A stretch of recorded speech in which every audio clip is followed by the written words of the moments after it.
नमस्कार, चौपाल समाचार की ताजा खबर में आपका स्वागत है। आज औराई विधायक शाह बिहार सरकार के राजस्व एवं कानून विभाग के मंत्री राम सूरत राय ने मुजफ्फरपुर के गरहा स्थित अपने निवास स्थान पर जनता दरबार लगाया। जनता दरबार में सैकड़ों लोगों ने उपस्थित होकर अपनी समस्या से मंत्री जी को अवगत कराया एवं निदान की गुहार लगाई।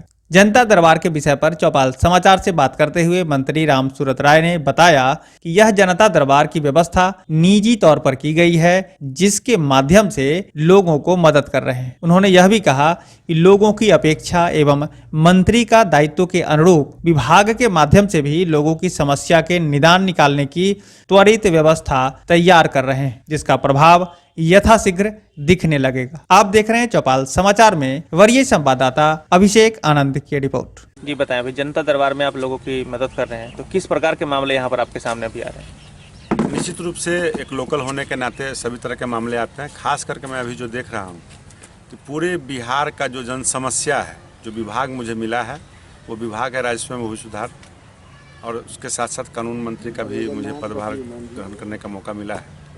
सबसे बड़ा वाइटल समस्या है आम जनता का, आम जनमानस का, चाहे वो छोटा किसान हो, बड़ा किसान हो, चाहे वो 2 डिसमिल आवास के लिए क्यों नहीं खरीदा हो, उन लोगों का दाखिल खारिज समय सीमा के अंदर नहीं होता है, जो एक बहुत बड़ा जन समस्या है, आम जनता का काम है। जिस चीज़ को मैं देख रहा हूँ विगत 1 महीने से कि लोग सिर्फ दाखिल खारिज जमाबंदी और एलपीसी की समस्या को लेकर के आते हैं, तो मैंने प्राथमिकता तय किया है कि अपने जितने भी अंचलाधिकारी, कर्मचारी, सीओ, सीआई जो भी हैं, अधीनस्थ सभी पदाधिकारियों को मैं बैठक विगत कुछ दिनों पहले बिहार में लिया हूं। उसमें एसी, डीसीएलआर सभी संबंधित पदाधिकारी आए थे और उन लोगों को आदेश दिया गया है कि जो भी हमारा बैकलॉगिंग है उसको विलम्ब दाखिल खारिज किया जाए। लेकिन बड़े पैमाने पर कर्मचारियों का अभाव है, सीआई का अभाव है, सीओ का अभाव है और अमीन का भी नियुक्ति नहीं हो रहा है। इन सब सारे विषयों पर हमारे माननीय मुख्यमंत्री जी से बात हुई है। उन्होंने आदेश भी दिया है, बहुत जल्द हर सीटों पर जो कमी है उसकी पूर्ति की जाएगी। पूर्ति के बाद कोई भी कर्मचारियों का, कोई भी पदाधिकारियों का बहाना नहीं चलेगा। उसके पहले भी नियत समय से दाखिल खारिज कैसे हो, इस पर हम लोग एक बैठक करके हाई लेवल बैठक भी कर रहे हैं और तमाम प्रमंडल स्तर का बैठक भी हमारा विभाग का चालू होगा।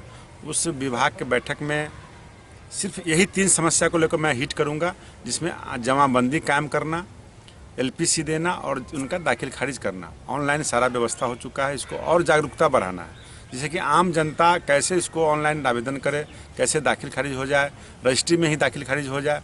ये सब प्रक्रिया है, लेकिन इसको और स्पीड करने की आवश्यकता है, जिससे कि आम जनता को लगे कि सरकार हमारी नई सरकार बनी है, नए मंत्री बने हैं और इस काम को ज़मीन पर धरातल पर उतार रहे हैं। ये हमारा प्रथम प्रयास है।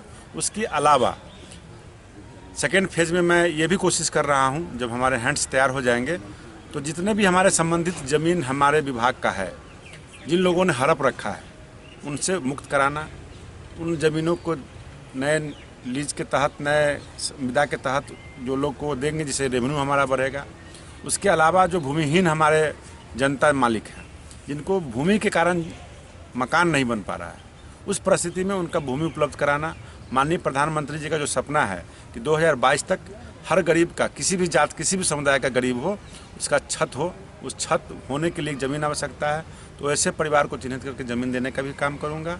और जिन लोगों को अभियान बसेरा के तहत ज़मीन दिया गया, ज़मीन का कब्जा नहीं हुआ, पर्चा बन गया, दाखिल खारिज नहीं हुआ, वैसे सभी लोगों को ज़मीन, इस बार का जो हमारा ज़मीन वितरण का जो अभियान बसेरा का ज़मीन वितरण का जो कार्यक्रम होगा, मैंने अपने शेड्यूल में तय किया है कि सबसे पहले ज़मीन को चिन्हित करना, उसका प्लॉटिंग करना और जिसको हमको देना है उस व्यक्ति को उस प्लॉट पे दखल कब्जा दहानी दिला करके, उसका खूंटा खूंटी करा के, झोपड़ी गड़वा के और ऑन स्पॉट वहाँ जा कर के उसको पर्चा देना और हाथों हाथ उसका दाखिल खारिज करके उनको बासित पर्चा देना, लगे कि उसको मैं ज़मीन का मालिक और स्वामित्व हूँ।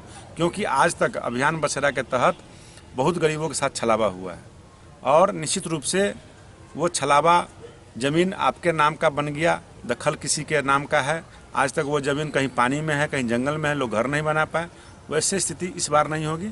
एक एक चीज़ को बारीकी से देख करके, ध्यान देकर काम कराया जाए। जी।